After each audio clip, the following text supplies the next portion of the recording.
ایک شخص کشتی لڑنے کے فن میں مشہور تھا۔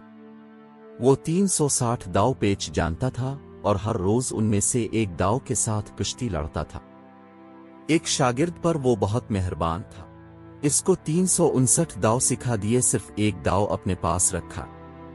وہ نوجوان کچھ عرصہ میں زبردست پہلوان بن گیا اور دور دور تک اس کی شہرت پھیل گئی۔ ملک بھر میں کسی پہلوان کو اس کا مقابلہ کرنے کی جرأت نہ ہوتی تھی۔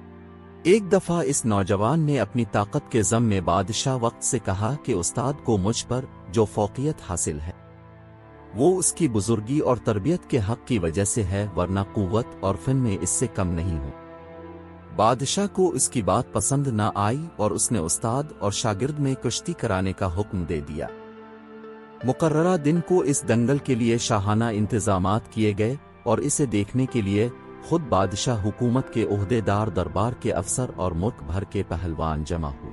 نوجوان مست ہاتھی کی طرح دنگل میں آیا۔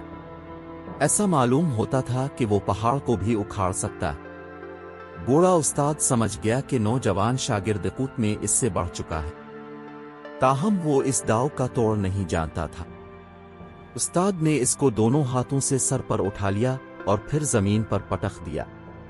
ہر طرف واہ واہ کا شور مچ گیا۔